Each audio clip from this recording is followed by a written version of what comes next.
Hey everyone. So first thing, I want to thank you for watching Momentum, and I really, on behalf of me and Chris, want to thank you for your submissions to the questions we sent out.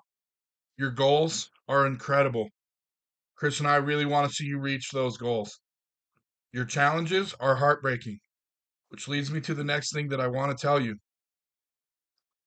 Chris and I take it very seriously that after you've watched Momentum, you're a part of our lives. Though at minimum, you need to not feel alone because at very minimum, you have two people who are worth having a movie made about them, right? Who care about you, who want the best for you, who will do anything in our power to help you succeed and to help you overcome your challenges. Which brings to the next kind of most common thing that was asked. How do you keep your mind right? How do you keep your mind focused on your goals? How do you push through? How do you keep mentally strong in difficult situations? First thing to know, no condition is permanent. There's resources and there are steps that can be taken to climb out of any hole that you're in. We both suffered major setbacks, and then we climbed up ourselves up out of the hospital bed and got back to work. Right now, if you're dealing with something horrible, have that mindset. Get yourself up out of the bed and get to work. Next thing, one of the things that keeps both he and I going is our passion for helping other people. I get asked a lot, you guys asked a lot. What motivates me to keep helping? How do I stay inspired to help other people? How do I keep that in the forefront of my mind? Human beings were tribal by nature. That's what allowed us as a civilization, as a race, as a species to thrive, is by getting together and caring deeply about the other people in our tribe and making sure that their survival was important to us.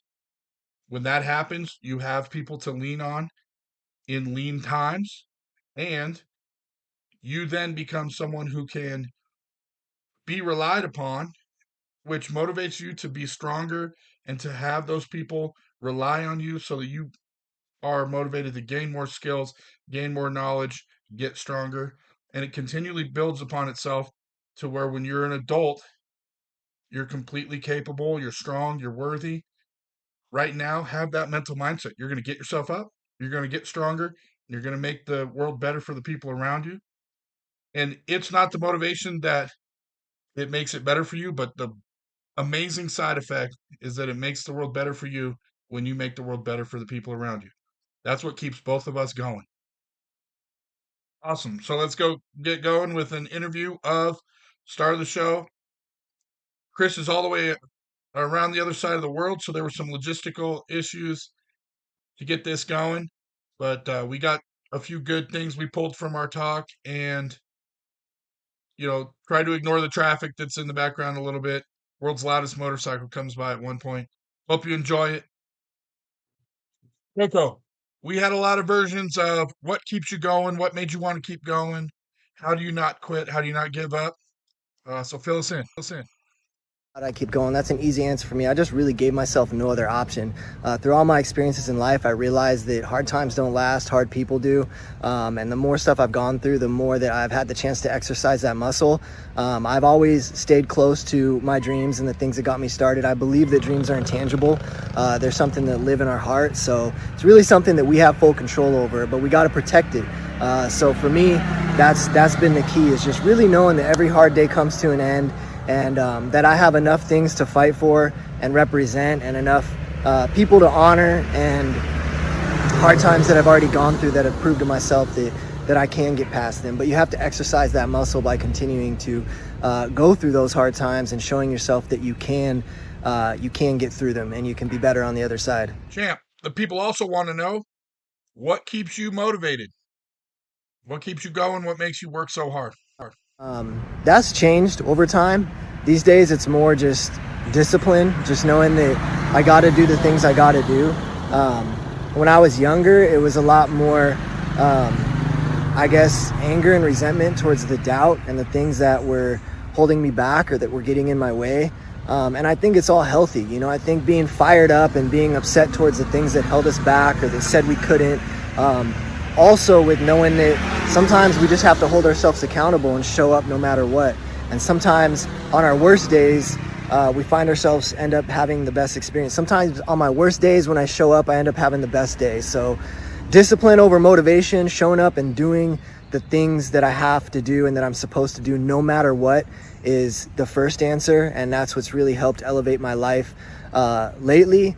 The next one is just continuing to take inventory of my why and the things that got me started and the things that continue to motivate me along the way. Answer. I want to crack at this one too. So the first thing that motivates me is you all out there. You know, when I first lost my leg, I was in the hospital wondering what my self-worth was going to be. And I was wondering if I was going to still be able to contribute, if my life was going to be good or not. And I was immediately asked to be the assistant wrestling coach a couple months after my amputation at the high school. And I immediately realized that me working to help them motivated them, and that in turn motivated me, and that has built on itself and created. That's the reason our wrestling programs are flourishing. That's the reason why my life is flourishing, and all the great parts of my life are because of that. I'm motivated by overcoming obstacles to make my story worth being told, and so that my story motivates other people. I want to encourage you to realize that your challenges, the challenges you wrote to me, are the reason why your story is going to be great when you push to accomplish your big goals. So then that leads me to the next thing that really motivates me. I'm sure in school you're familiar with the concept of a timeline. You know, you have a period of time laid out and there's little lines that go up or down and they note a notable moment in history, something worth remembering, something that's important during that time. The nights in the gym, the early morning wake up, doing the paperwork, doing the small things you must do, those don't go on the timeline. But, you know, WFC fight night, championship fight, momentum coming out, being and having a premiere, getting my first job speaking to a school. Those things go on the timeline. So what motivates me is doing all the little things that it requires and consistently building up to one of those big memorable moments that goes on my timeline. And I'm motivated to get as many of those things on there as possible. So find yourself events and goals and moments that you can build up to and start building up to them. The thing a number of you wanted to know is, how do you feel going into the ring? So one thing I talk about a lot, you've already heard, is, you know, those are moments that go on your timeline. So for me, I feel a sense of relief that I'm finally going in there. And then also all the hard work has finally paid off to get something that we're going to actually remember and mean something. And then the actual time that you're competing or you're fighting in the cage, it's unlike any other time. I describe it as another plane of existence. It's almost like you're looking at yourself in third person sometimes. And that can be anything. You know, your concert that you play, giving a presentation in class, having an important job interview, any number of things that you work up to can give you that feeling. And that's what we want to give you so bad and that's what we want to be an example of so desperately for you because it's awesome and it's memorable and it changes you for the better permanently. What do you got, Coco? And the best answer I could give for that is really just empty, because if the preparation was done, then all I need to do is clear my mind and get ready for battle. Fail to prepare, prepare to fail. Yeah, that's where it's at. You know, for anything in life, it's all about the work that you do to prepare for that moment. And the harder you work, the more you're going to be ready and adaptable for that moment and to be able to conquer it. You know, I've gotten better at decluttering my mind and clearing my mind before important moments. I think being empty and present is the best way that we can be for, any kind of competition or any kind of pressured moment in life. So just prepare yourself, and then when that day comes, just relax, clear your mind, let your preparation do what it's supposed to do, and be present, and yeah, that's it. All right, everybody, we're going to kind of wrap it up now with a couple of the quick, frequently asked questions, and then we'll end with the big one: what Coco's doing now. First, a lot of you asked, when was it filmed? I mean, we're now getting around 5 years since the project started. Then there's a lot that has to go into editing and getting it put on channels and all of these things. So it's a long process. Chris and I comment to each other a lot. We're ready for momentum too because of all the things that we've accomplished and how much better we are now since then.